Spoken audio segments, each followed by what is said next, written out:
tentu itu akan sangat merugikan ya bagi Anda sendiri dan nggak bagus juga buat pasien Anda. Oke, seperti biasa, sebelum kita memulai perkuliahan, kita awali dengan doa terlebih dahulu. Semoga menjadi ilmu yang bermanfaat untuk semua. Doa dipersilahkan.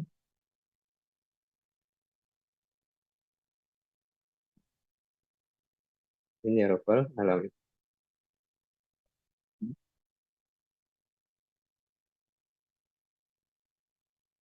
Ya, oke. So, pada sesi pagi ini ya, jadi setelah menyelesaikan sesinya, Anda tentu diharapkan bisa memahami ya penerapan asuhan keperawatan pada kasus katarak dan glaukoma.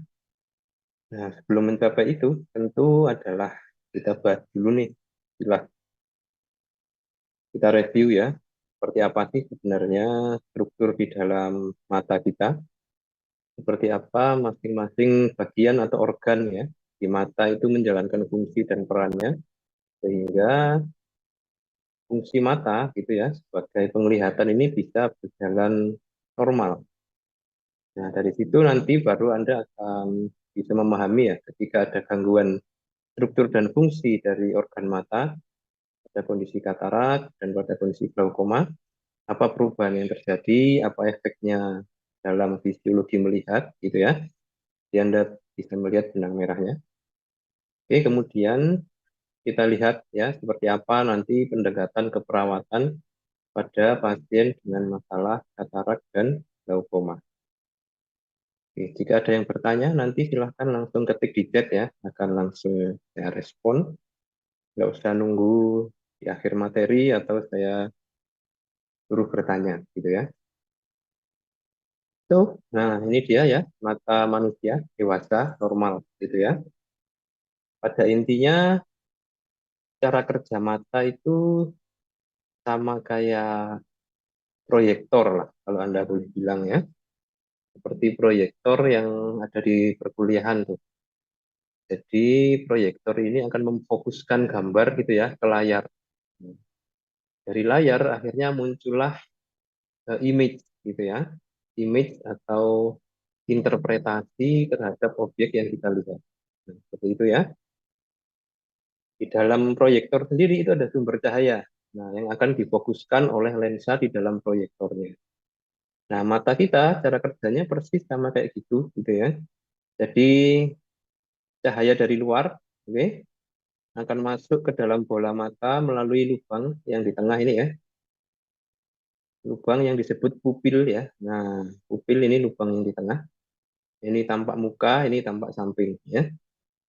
Nah, pupil ini diameternya bisa melebar, bisa menyempit ya, tergantung dari otot yang membatasinya. Nah, ototnya ini yang disebut iris ya. Nah, oke, iris ini adalah otot sebenarnya nih kalau dilihat dari samping yang coklat ini ya.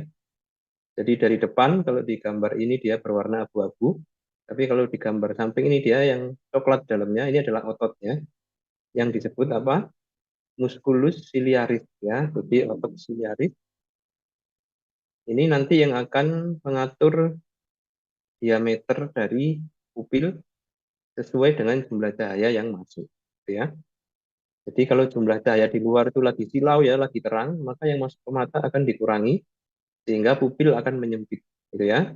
Sebaliknya ketika lingkungan itu gelap atau sangat gelap, nah pupil ini akan melebar sekali ya untuk menangkap cahaya yang ada dari lingkungan yang gelap itu gitu ya. Oke. Nah, begitu sudah masuk ke dalam pupil ya. Nah, sinar akan mengenai lensa mata nih. Oke. Lensa mata ini adalah lensa cembung ya di dua sisi depan dan belakang. Oke, nah nanti dari lensa ini sinar akan difokuskan ke layar penangkapnya. Oke, yaitu retina yang ada di bagian belakang ya. Jadi di sisi belakang ini adalah retina, ibaratnya seperti layar penangkap gambar dari proyektor gitu ya. Nah, dari sini ini harus fokus nih, berhasil memfokuskan agar cahaya yang nyampe ke retina ini benar-benar sama seperti objek yang kita lihat. Nah, nggak ngeblur ya. Oke, terus fokus. Nah, supaya bisa fokus, lensa ini harus bisa menyetel nih kecembungan kecembungannya ya, bisa menebal, bisa menipis. Nah, gitu ya, supaya fokusnya itu bisa pas jatuhnya ke sini. Nah, oke. Kemampuan lensa menebal menipis itu akan diatur juga oleh otot muskulus ciliaris ini ya, di mana kalau ke lensa muskulus ciliaris ini ada benang-benang yang disebut cilia ya. Benang-benang inilah yang nanti akan mendorong atau menarik lensa gitu ya untuk merubah tingkat kecembungannya gitu ya. Oke. Nah, kemampuan lensa ya menebal dan menipis ini yang disebut dengan daya akomodasi.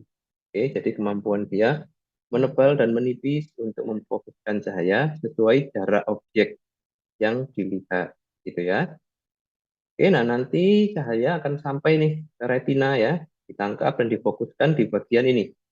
Namanya makula lutea ya. Ini bagian retina yang sarafnya itu paling padat, paling banyak karena disinilah tempat difokuskannya cahaya dari lensa, gitu ya.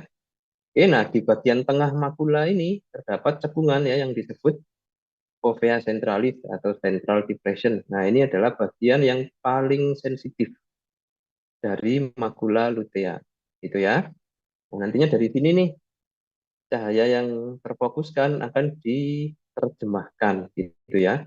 Oh, ini hijaunya hijau daun. Oh, ini biru laut. Oh, ini untuk uang 100.000, ini uang 50.000. Nah, itu semua didapatnya di sini nih cahaya dari apa objek yang kita lihat, ya. Nah, ini penjelasannya ya. Jadi setiap objek yang kita lihat itu sejatinya bukan gambar nih. Misal ada jam tangan ini ya. Sebenarnya yang kita lihat bukan jam tangannya, tapi adalah pantulan cahaya, gitu ya. Pantulan cahaya yang mengenai jam tangan terus masuk ke dalam pupil. Nah, gitu ya. Itu yang dilihat sebenarnya oleh mata kita, gitu ya. Nah, cahaya kenapa bisa beda-beda warna gitu ya? Sama-sama cahaya tapi ada yang hijau, ada yang kuning, ada yang merah gitu ya. Nah, rupa-rupanya yang membedakan adalah panjang gelombang elektromagnetik ya, cahaya itu. Panjang gelombangnya beda-beda, itu akan menimbulkan penafsiran warna yang berbeda. Nah, gitu ya. Oke, nanti kita akan lihat di slide-slide setelah ini nih, bagaimana panjang gelombang ini mempengaruhi jenis warna, gitu ya.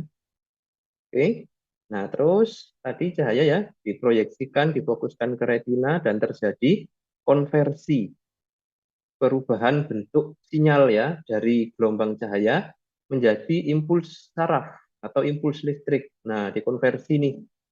Jadi yang awalnya gelombang cahaya ditangkap retina, terus dikonversi, dirubah menjadi impuls listrik. Nah, karena ini nanti yang akan dibaca oleh saraf, gitu ya.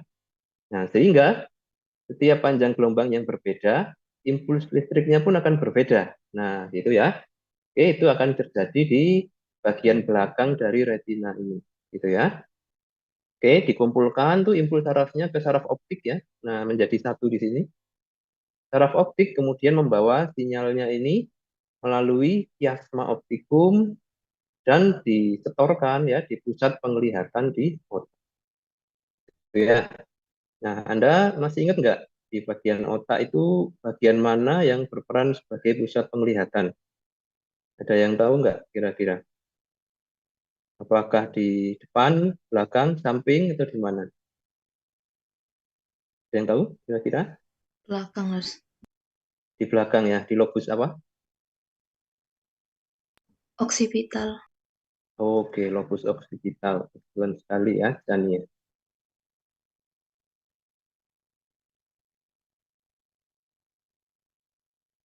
Oke, sebelum saya lanjut nih, ya ini sedikit ruwet ya yang slide ini, karena kita membahas konversi energi ya, energi cahaya menjadi energi listrik. Nah, sebelum itu, dari slide yang ini ada yang masih bingung, butuh diulang, dijelaskan lagi, silakan ya. Sebelum lanjut, soalnya kalau yang ini nggak paham, lanjutannya nanti tambah ruwet Anda. Bisa open mic langsung atau ketik di chat ya, dari sini, jika ada pertanyaan. Jika sudah jelas, tolong kasih reaction jempol ya, supaya saya mantap nih melanjutkannya. Ini fundamental soalnya.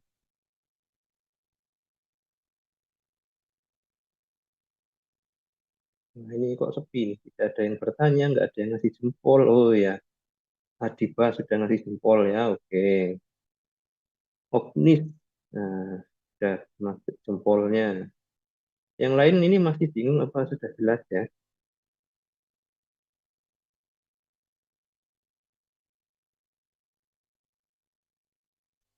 Nah, begitu cahaya ya sudah sampai di retina ya. Seperti yang saya sampaikan tadi, akan terjadi konversi gitu ya dari gelombang cahaya menjadi impuls listrik, impuls saraf gitu ya. Nah, ini kalau dilihat secara lebih detail ya, mikroskopis struktur di dalam retina. Nah, nampaknya dia ada lapisan-lapisan lagi ya yang lebih lebih kompleks ya strukturnya.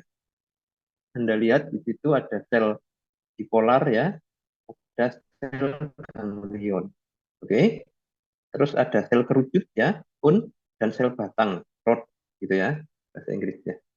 Oke. Nah, bagaimana masing-masing bagian dari retina ini menjalankan fungsinya mengkonversi sinyal ya?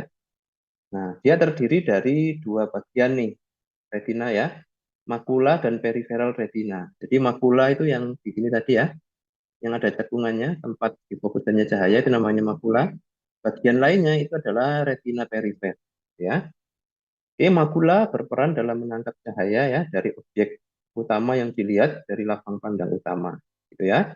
Sedangkan peripheral retina ini berperan dalam menangkap cahaya dari lapang pandang samping.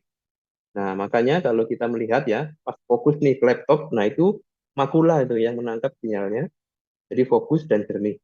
Tapi di samping laptop, nah Anda tetap bisa melihat kilas ya, oh ini ada gelas, ada HP, tapi nggak fokus melihatnya. Nah, itu karena bukan makula yang melihat, tapi retina perifer, gitu ya.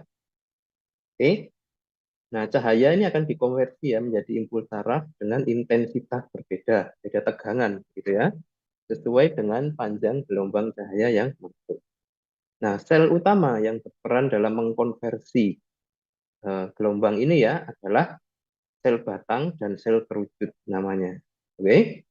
Nah, ternyata di sel-sel ini nih, kalau Anda lihat ya, sel kerucut ini ada tiga warna ya, red, green, dan blue, RGB. Nah, oke, yang sukanya desain-desain ya, Photoshop, Corel, nah pasti familiar nih dengan RGB ya. Oke, nah rupanya itu terinspirasi dari sini ya, sel di dalam retina. Oke, cara apa sel kerucut ya yang terdiri dari tiga warna yaitu kerucut hijau, merah, dan biru. Oke, terus ada juga sel batang yang berwarna abu-abu gitu ya. Nah, kedua jenis sel inilah yang akan merubah panjang gelombang warna menjadi impuls listrik ya. Nah, jadi dari sini ya, masuk ke dalam sini, dikonversi, terus dikumpulkan ke dalam saraf optik.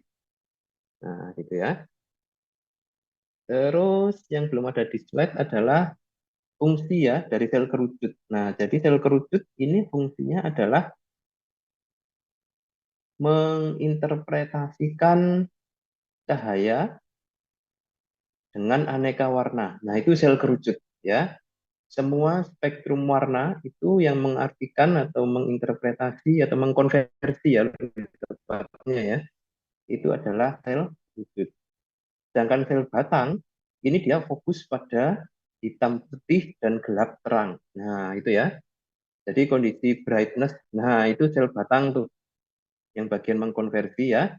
Terus spektrum warna antara hitam, putih, dan diantaranya ya abu-abu, abu gelap. Nah itu semua di sel batang. Sedangkan sel kerucut ini fokus pada warna, gitu ya. Oke ya. Nah jangan sampai salah ya nanti memahami fungsinya. Oke. Nah ini adalah yang saya bilang tadi, bagaimana cahaya itu dikenali sebagai warna yang berbeda-beda. Nah nampaknya gitu ya dari sinar yang bisa dikonversi ya oleh sel batang dan kerucut ini ada panjang gelombang. Nah, yang akan diinterpretasikan sebagai warna yang berbeda-beda. Contoh, ini ya, cahaya dengan panjang gelombang 700 nanometer. Nah, itu akan diterjemahkan ya ke dalam impuls listrik dan menimbulkan interpretasi warna merah. Gitu ya. Orange ini adalah 600 nanometer panjang gelombangnya ya. Kuning 580, hijau 550. Gitu ya. Sampai dengan yang paling rendah 400 ini biru. Oke. Nah, warna-warna yang lain itu ada pada rentang ini ya, antara 400 sampai 700 nanometer. Ini adalah rentang panjang gelombang sinar yang bisa ditangkap oleh mata kita. Gitu ya. Nah, di luar ini apakah masih ada panjang gelombang yang lain? Ada ya. Di atas 700 ini ada nih, infrared, gelombang mikro, dan gelombang radio. Nah, kalau Anda baca atau sering nonton National Geographic gitu ya, ada hewan-hewan yang bisa melihat ya, sampai panjang gelombang di atas ini yang bisa dilihat oleh manusia. Gitu ya. Ada juga yang frekuensinya terlalu rendah nih, di panjang gelombangnya di bawah ini ya, sinar UV, sinar X, sinar gamma. Nah, gitu ya.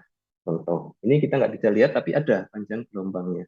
Dan kita nggak tahu nih warnanya apa gitu ya, karena retina kita nggak mampu menangkap panjang gelombang tersebut. Gitu ya. Oke, nah terus begitu sinyal masuk gitu ya, ke dalam mata diinterpretasikan di retina ya, dia akan disalurkan ke dalam otak ya, salurannya nih saraf optik, terus dia akan bersilangan. Nah, di perapatan nih ya, perapatan inilah yang disebut sebagai kiasma optik. Oke, nah dari sini nanti akan dikirim ya, mayoritas ke lobus occipital di belakang otak gitu ya. Sebagian masuk ke dalam ya, ke hipotalamus. Nah, bagian kecil ya. Hipotalamus ini yang nanti akan mengontrol hormonal dalam tubuh. Oke. Nah, ini menarik nih. Jadi rupa-rupanya ya, warna itu selain diartikan sebagai warna di oksipital, bisa mempengaruhi hormonal di hipotalamus. Nah, itu sebabnya kenapa warna itu bisa mempengaruhi emosi perasaan. Nah, rupanya ini ada koneksi saraf ke hipotalamus. Itu ya. Misal ketika Anda ingin menciptakan kondisi ruangan yang gembira, bersemangat gitu ya, mesti mainnya di seputaran warna ini. Ya, panjang gelombangnya yang tinggi, 80 sampai 700 nih. Merah, kuning, oranye itu kesannya happy gitu ya. Kalau yang kesannya adem, rileks, santai gitu ya, nah pasti milihnya yang di bawah nih, warna-warnanya gitu ya. Nah, rupa-rupanya memang ada keterkaitan gitu ya. Ini ada fun fact-nya nih. Impuls optik neural ya. Oke, jadi sinyal yang dibawa oleh saraf optik tidak hanya menimbulkan interpretasi visual, tapi juga mental emosional.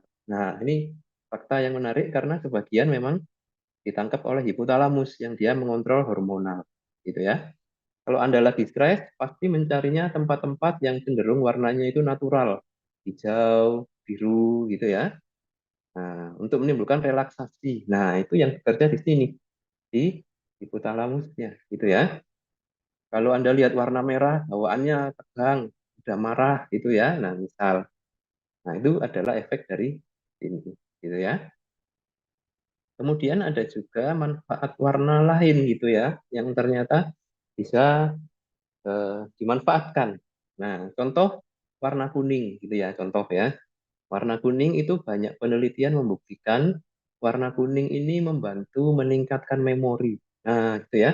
Jadi kalau Anda melihat sesuatu yang penting dan ingin Anda ingat terus, nah, nulisnya itu di kertas warna kuning gitu ya. Atau ya pokoknya ada kuningnya lah ya, di stabilo kuning atau semacamnya. Nah, itu membantu apa? Meningkatkan ingatan nah, terhadap hal-hal yang dituliskan di situ. Nah, gitu ya. Warna hijau juga gitu ya, menurunkan tekanan darah dan lain sebagainya. Itu juga penelitian sudah membuktikan. Nah, ini korelasi yang menarik ya. Ternyata dari apa yang masuk ke mata itu bisa turun ke hati. Nah, gitu kalau kata peribahasa ya. Oke, sampai di sini. Sebelum lanjut lagi, silahkan jika ada yang mau bertanya, ketik di chat atau langsung open mic ya. Sudah? Atau sudah jelas?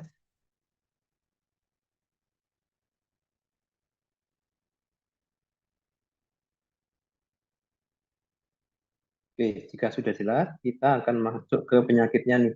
Ya, itu tadi adalah apa ya? Sekilas anatomi dan fisiologi dari penglihatan. Oke, sekarang glaukoma ya.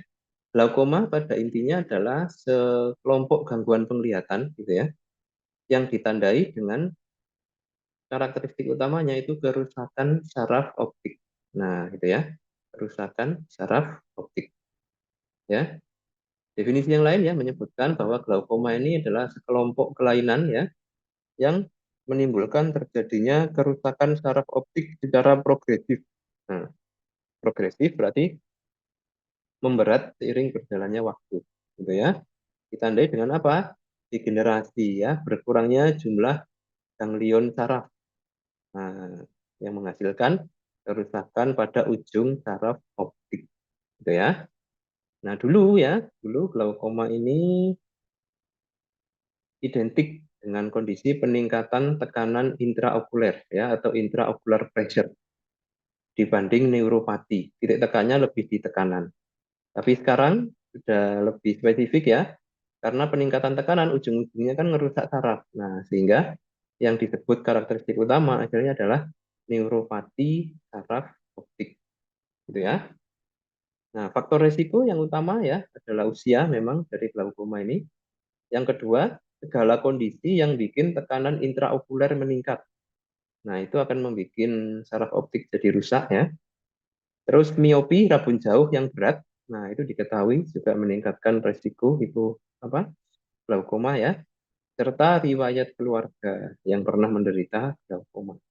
Ini adalah 4 kategori faktor risiko utama pada glaukoma.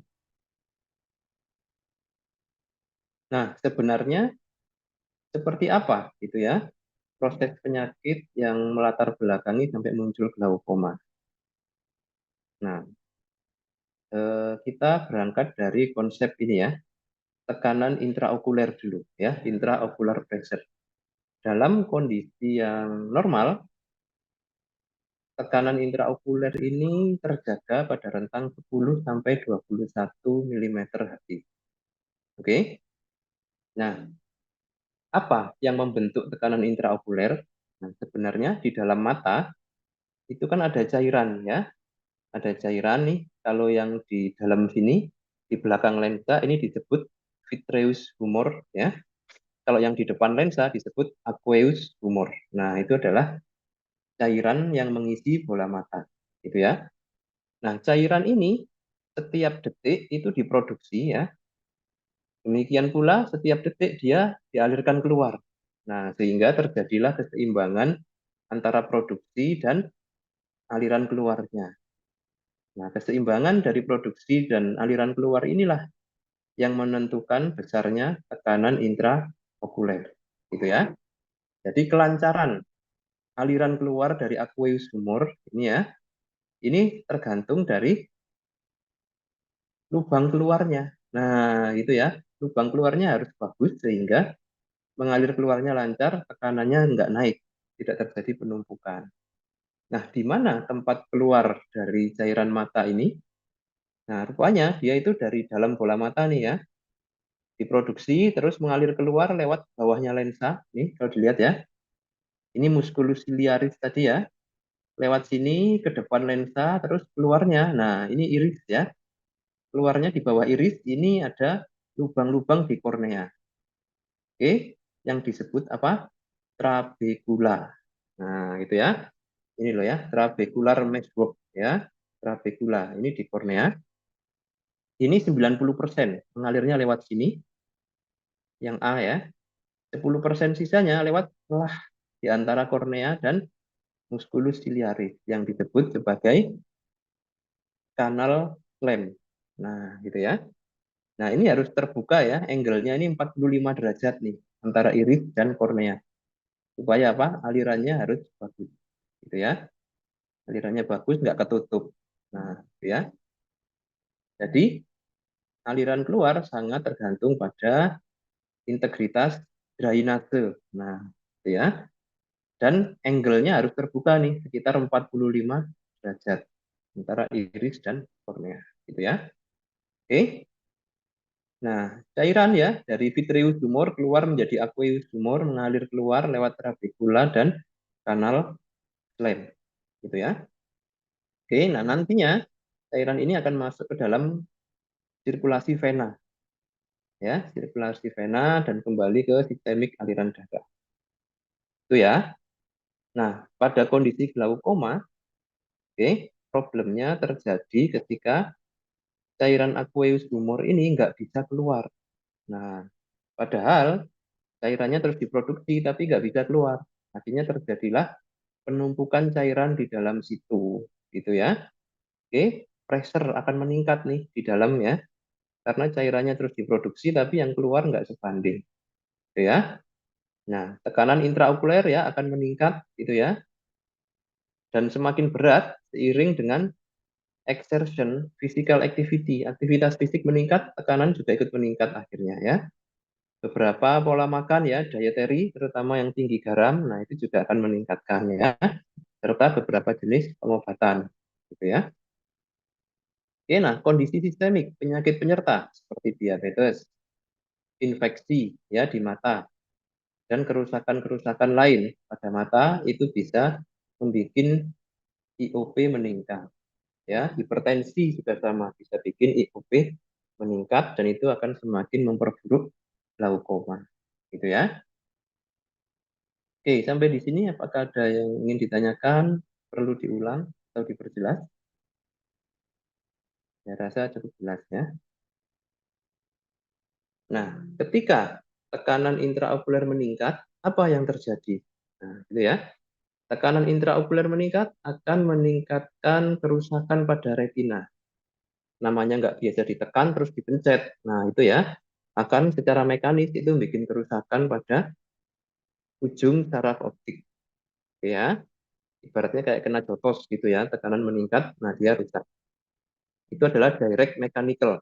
Memang dari tekanan langsung bikin rusak. Yang kedua adalah dari secara indirect tidak langsung. Apa? Dia membuat iskemia. Jadi tekanan intraokuler itu menekan pembuluh darah kapiler mikro. Ya, jadi pada buntu tertutup semua gara-gara tekanan yang terlalu tinggi. Gitu ya. Sehingga akhirnya suplai darah ke retina menurun, terjadilah injury, kerusakan sel saraf ya di retina hingga kematian sel. Gitu ya. Jadi ada dua efek nih, mechanical direct, ischemic indirect gitu ya. Oke, nah kenapa aliran keluar bisa terhambat? Nah, tergantung tipenya gitu ya. Ada yang namanya open angle. Nah, open angle ini berarti angle-nya tadi ya, ini terbuka tapi tetap nggak bisa keluar. Nah, kenapa? Rupanya ininya tersumbat. Nah, gitu ya. Trabekula di korneanya ini tersumbat oleh beberapa sebab. Bisa jadi karena penuaan, bisa jadi karena infeksi gitu ya. Ada pes di situ. Nah, itu semua bisa menyumbat gitu ya. Jadi open angle, angle-nya terbuka tapi nggak bisa keluar gitu ya. Ada juga yang angle-nya tertutup nih, yang disebut block ya. Kenapa? Nah, ininya nutup ya. Jadi korneanya ini bisa jadi karena faktor penuaan gitu ya. Yang harusnya terbuka dia kisut ya, mengkerut dan akhirnya menutup. Nah, sehingga cairan nggak bisa keluar. Itu ya. Terus ada karena kelainan kongenital ya dan kondisi-kondisi lain seperti trauma contohnya ya. Oke ya. Ini tipe-tipenya. Nah, seiring berjalannya waktu ya, kerusakan sel saraf di retina ini akan berjalan progresif semakin luas kerusakan sarafnya sehingga lapang pandang akan semakin berkurang. Gitu ya. Kalau yang kena duluan pas di pinggir ya berarti lapang pandang samping ini jadi hitam, gelap gitu ya. Hanya bisa melihat lurus ke depan. Gitu ya. Ya, fungsi-fungsi yang lain ya, termasuk di dalamnya ini kerusakan sel batang dan kerucut tadi, kontras ya, gelap terang jadi nggak main gitu ya, membedakan warna pun jadi nggak jelas, kacau. Warna panjang gelombang 700 itu harusnya merah gitu ya, jadinya agak error, diterjemahkannya mungkin jadi agak pink atau bahkan warna lain gitu ya. Oke, sulit membaca ya, sulit fokus karena kemampuan lensa mata menebal menipis juga terganggu akibat tekanan yang meningkat. Oke, in the end ya, kerusakan sel saraf itu nggak bisa diperbaiki ya. Yang sudah kadung rusak ya sudah. Nah, sehingga kalau terlambat jumlah sel saraf yang rusak ini terlalu banyak, ya hilanglah penglihatan ya, terjadi kebutaan akibat glaukoma. Gitu ya. Oke, nah faktor lain ya yang bisa memperberat tekanan intraokuler nih, contoh memang pembuluh darah yang memang nggak bagus. Contoh pada pasien diabetes, nah itu bawaan dari gula darahnya, ya kan, merusak apa pembuluh darah mikro, gitu ya. Gangguan imunitas karena infeksi autoimun, nah itu juga bisa ya memperburuk glaukoma. Kemudian toksin dari luar, ya. Ada beberapa toksin yang memang spesifik merusak saraf mata, ya. Contohnya adalah eh, dari kelompok ini bahan kimia alkohol, ya. Ada etanol, metanol dan lain-lain itu ya. Nah itu kalau jumlahnya berlebihan dalam tubuh ini merusak saraf optik ya. Nah akan memperburuk glaukoma gitu ya. Serta oksidatif stres, banyaknya radikal bebas dalam tubuh ya. Stres oksidatif ini sering terjadi pada pasien diabetes, obesitas, terus gagal jantung, gagal ginjal gitu ya. Jadi peningkatan radikal bebas menimbulkan stres oksidatif. Nah, itu akan memperberat juga efek dari peningkatan IUP pada glaukoma. Oke ya. Nah, sampai sini silakan jika ada yang kurang jelas lagi mau ditanyakan, boleh.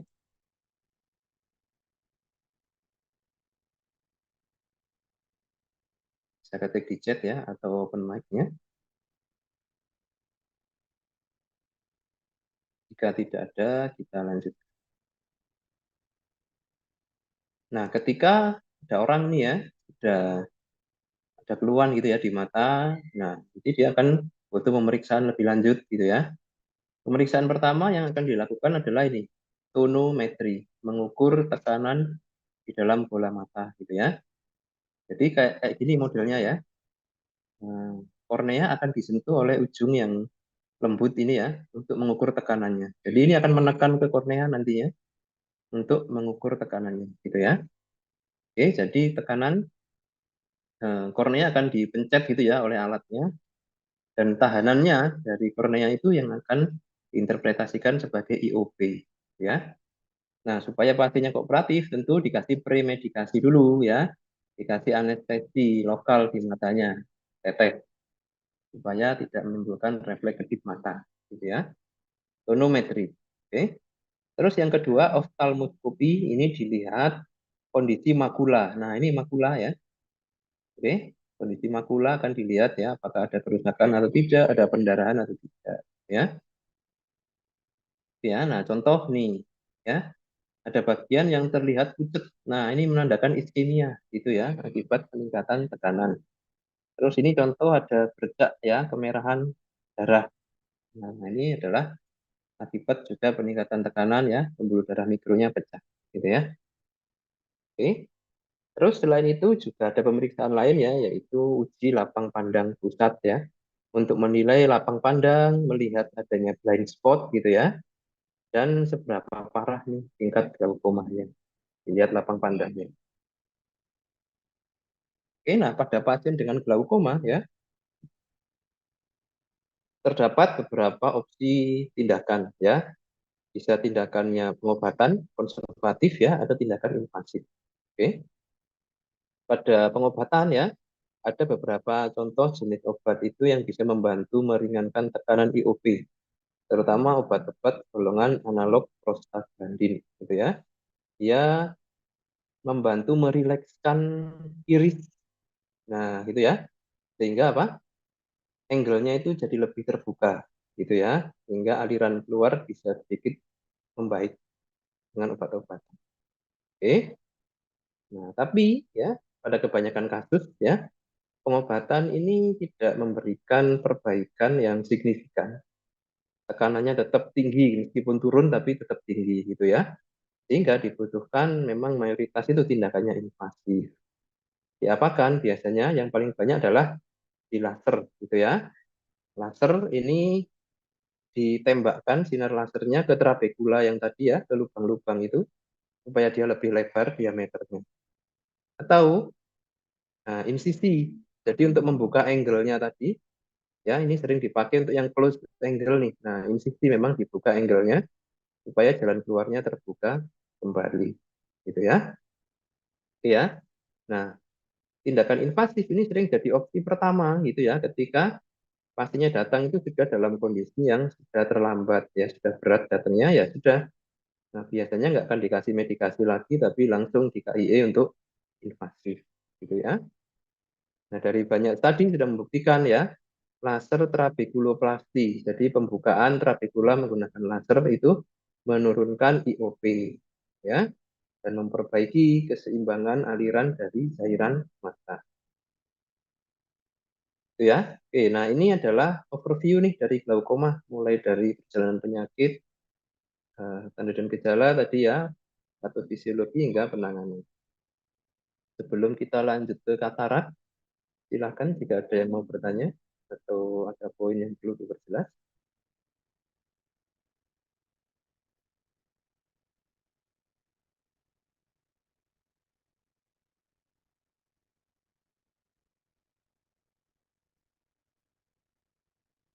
Oke, jika tidak ada, kita lanjutkan ya.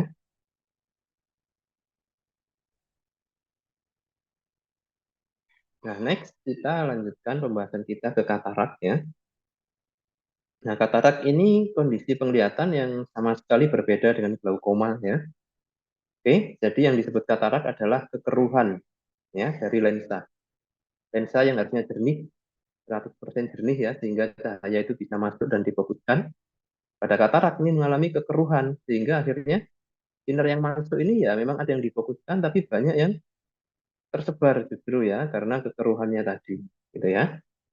Nah, kenapa lensa itu bisa keruh? Nah, ada banyak hal nih yang terbukti bikin lensa itu nggak jernih lagi. Yang paling utama memang asap rokok, gitu ya. Asap rokok, terus penggunaan kortikosteroid jangka panjang ya.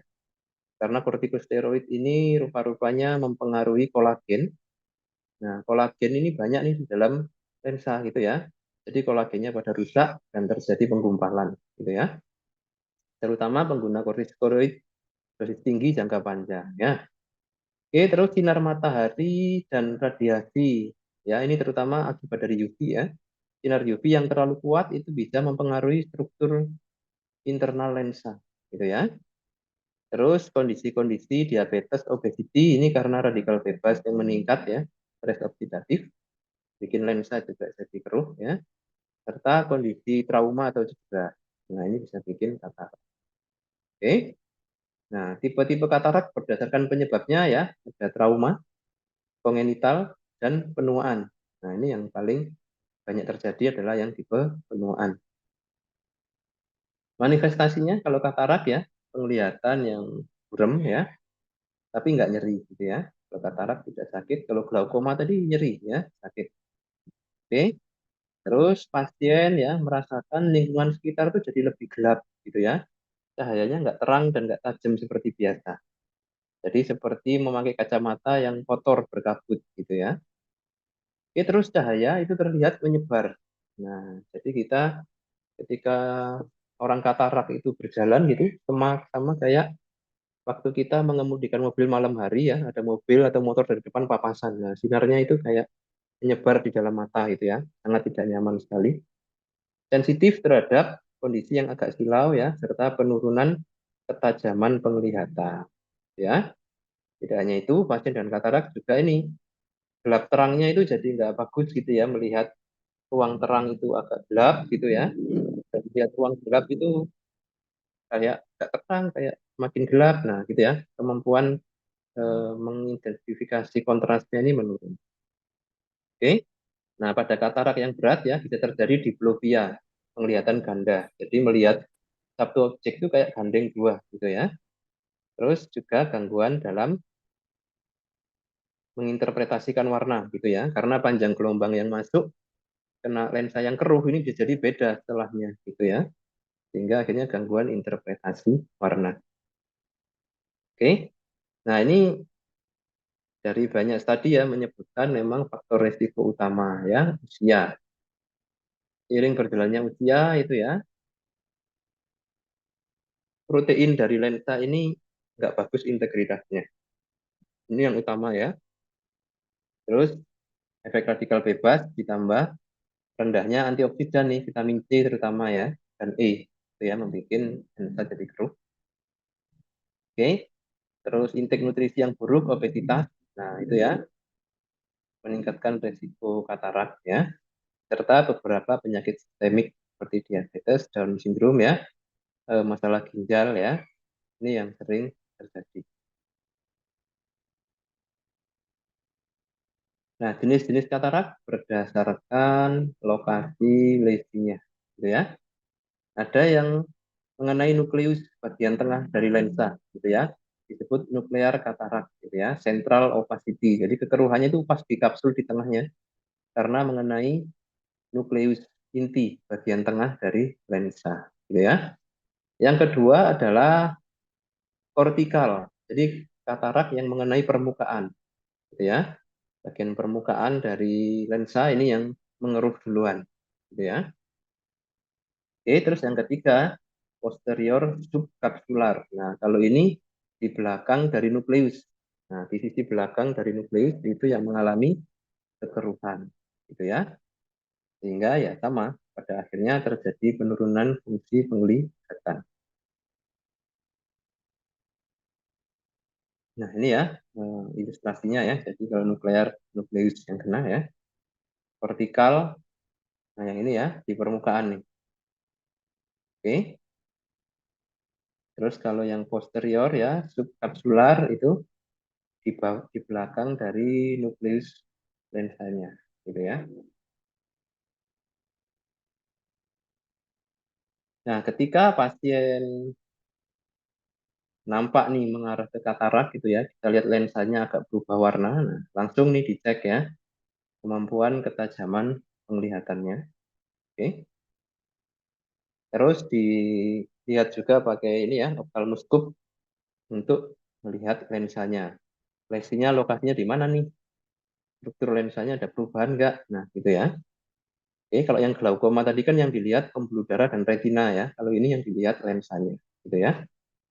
Oke, terus berikutnya adalah pencahayaan ya. Slit lamp biomicroscopic examination ini disinar, tapi sinarnya bentuk kayak garis ini ya, berjalan dari satu sisi ke sisi yang lain.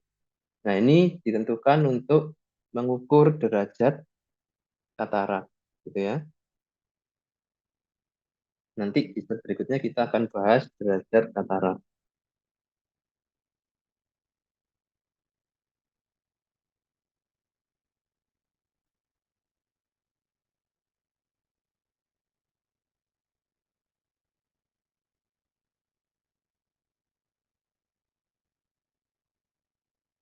Ya, nah tahap katarak nih, ya mulai dari yang tahap awal ya, early. Pada tahap ini kayak ini ya, lensanya masih clear ya, masih jernih. Secara kasat mata itu kita lihat jernih gitu ya. Tapi, nah dipakai melihat itu sudah nggak nyaman, gitu ya. Perubahan fokus melihat objek dekat dan jauh itu mulai agak nggak pas gitu ya. Kalau Anda kan habis lihat benda yang dekat nih, untuk jam tangan dekat, terus yang jauh apa gitu, misalkan HP atau apa yang jauh gitu ya, itu langsung fokus dan bisa. Nah, tapi kalau pasien katarak di tahap awal itu kadang butuh waktu ya untuk fokusnya agak lama, gitu ya. Oke, terus orang mulai nggak nyaman ya ketika ada sinar yang kuat ya, agak silau sedikit itu beda yang dirasakan dari kondisi biasanya. Nah, ini early katarak ya. Oke, setelah itu akan masuk ke dalam katarak tahap lanjut ya yang imatur. Nah, imatur ini proteinnya sudah mulai menggumpal ya, sudah mulai ada kabut yang terlihat ya, sedikit ya, slightly opaque gitu ya. Penglihatan semakin blur ya, baik jauh maupun dekat ya, sulit fokus ya, dan bisa jadi mulai muncul penglihatan ganda gitu ya. Nah, dari early ke imatur ini butuh waktu tahunan ya, karena yang early kan relatif nggak dirasakan. Mulai orang itu signifikan itu di fase imatur ini ya, beberapa tahun. Oke, nah jika kondisi ini terus berlanjut, akan jatuh pada kondisi katarak yang matur, gitu ya. Nah, kalau ini sudah benar-benar kelihatan nih, dengan mata telanjang aja sudah jadi putih, gitu ya. Milky and white in color lensanya. Nah, sudah perlu kayak gini ya. Oke, nah semua fungsi penglihatan menurun secara signifikan pada tahap ini ya, matur ini ya. Apa yang terjadi di imatur tadi semakin buruk ya, hingga akhirnya jatuh pada fase hipermatur. Ini sudah benar-benar padat lagi ini ya. sudah padat dan cahaya itu sama sekali nggak bisa difokuskan barang sedikit pun, gitu ya. Pasien bisa mengalami kebutaan, ya, bahkan bisa jadi kerusakan lensa yang berat itu memicu peradangan. Nah, peradangan akan membuat edem kan ya, bengkak, cairan meningkat. Nah, terjadi peningkatan tekanan dalam bola mata, bisa memicu terjadinya glaukoma. Mulai kerasa sakit, sering pusing pasiennya ya. Ketika sudah mulai dari matur naik ke hipermatur. Itu ya. Nah, terus seperti apa untuk penanganan pasien dengan katarak ini? Secara konservatif tidak ada solusi gitu ya untuk menyembuhkan dan mengembalikan fungsi penglihatan. Nah, yang hanya bisa dilakukan secara konservatif adalah mengurangi faktor resiko dan menghambat progresivitas katarak. Nah, itu aja ya. Mengurangi merokok, mengurangi berat badan ya, kontrol gula darah kalau dia diabetes ya, dan mengurangi paparan terhadap sinar UV berlebihan. Itu ya, secara konservatif. Jadi ini menghambat progresivitas saja. Nah, terapi yang definitifnya memang harus invasif. Jadi memang harus dibenerin lensanya. Melalui apa? Melalui tindakan namanya vakoemulsifikasi, gitu ya, ditambah dengan insersi ya, diganti lensanya yang baru, gitu ya, intraocular lens insertion. Jadi menggunakan gelombang ultrasonik ya, getaran tinggi ya, ultrasonik, itu ditembakkan ke lensa yang memadat tadi, sehingga dia itu kayak digetarkan itu ya, mencair akhirnya lensanya, gitu ya. Nah, lensanya akan mencair ya, rontok, terus dihisap deh pakai suction gitu ya. Suction mata khusus dihisap, nah meninggalkan bekas ya, bekas pencairan yang cekung. Nah, itu akan diganti IOL ya, bisa berupa lensa atau gel. Nah, itu disuntikkan tuh ke dalam ruang tadi ya, dan ditunggu ya nanti gelnya ini akan memadat, membentuk lensa yang baru, gitu ya. Oke, dengan demikian bagian lensa yang keruh tadi akan hilang ya, terbuang, diganti oleh yang baru, yang buatan. Oke ya, nah kurang lebih seperti itu penanganan untuk katarak gitu ya. Nah, terus perspektif nursingnya nih pada pasien dengan glaukoma dan katarak apa aja yang menjadi highlight gitu ya. Nah, yang pertama memang kedua kondisi ini ya pada tahap lanjut itu kan butuh tindakan invasif. Nah, sehingga butuh persiapan ya pre-operatifnya, pre-tindakan gitu ya. Pemeriksaan tanda-tanda vital, kemudian pemeriksaan laboratorium ya, darah lengkap, ECG jika ada masalah jantung ya, pemeriksaan elektrolit, dipastikan tidak ada penyimpangan yang signifikan. Kalau ada penyimpangan ya berarti harus dikoreksi dulu nih, baru dilakukan tindakan. Oke, setelah itu premedikasi ya, terutama topikal nih, antiinflamatori, antibiotik dulu selama 1 sampai 2 hari supaya pas tindakan kondisi mata lebih tenang, lebih rileks ya, serta dapatkan riwayat penyakit terdahulu serta alergi.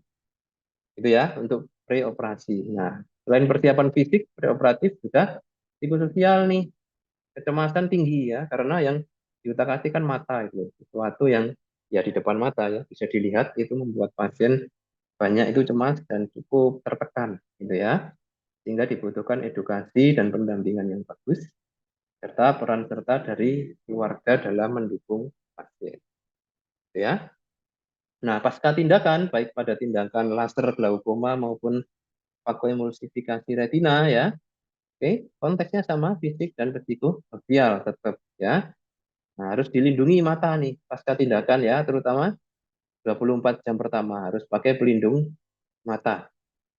Wajib hukumnya ya.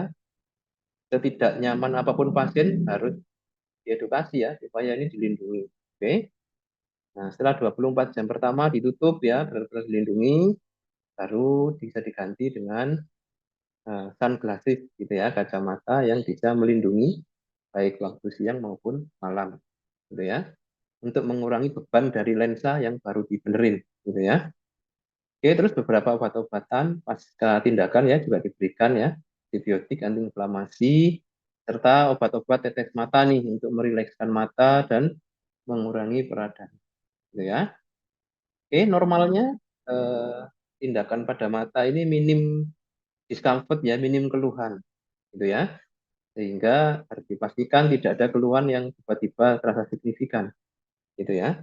Kalau ada, pasien harus diinformasikan untuk segera periksa kembali. Oke, terus pasien pasca tindakan ya harus menghindari aktivitas fisik yang berat. Ya, tekanan intraokuler harus dijaga ya, jangan sampai naik, gitu ya. Dan pasien diminta mengidentifikasi jika pasca tindakan itu terlihat titik-titik ya yang ada di lapang pandangnya yang muncul dan nggak bisa hilang, gitu ya. Terus gangguan-gangguan penglihatan ya, seperti penurunan ketajaman penglihatan, nyeri ya, hingga mudah silau, hingga kemerahan. Nah, itu semua harus teridentifikasi dan segera dilaporkan. Oke, rutin follow up kontrol ya, karena mata adalah organ yang sensitif dan harus terus dipantau secara ketat perkembangannya, gitu ya. Jangan sampai pasca tindakan muncul masalah dan tidak teridentifikasi, nah itu akan lebih sulit lagi untuk mengoreksinya, gitu ya. Oke, pasien terus disupport ya supaya telaten nih menjaga mata, rutin meneteskan obat gitu ya, karena kadang diteteskannya itu ada yang setiap 2 jam, ada yang setiap 3 jam gitu ya. Sehingga kalau pasiennya itu nggak telaten, nggak sabar, keluarga nggak ikut membantu, ini rawan ini nih, miss ya, penggunaan obat-obatan pasca tindakan. Oke ya, nah saya rasa itu pembahasan kita untuk topik kali ini ya, glaukoma dan katarak ya. Nah, sebelum kita akhiri ya, silakan jika ada yang ingin menanyakan klarifikasi tentang topik yang kita bahas pagi ini ya.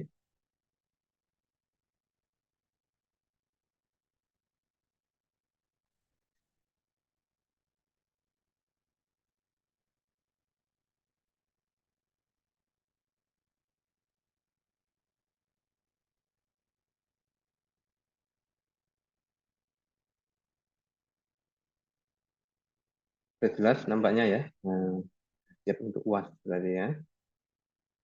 Oke, saya rasa itu ya untuk topik pagi ini.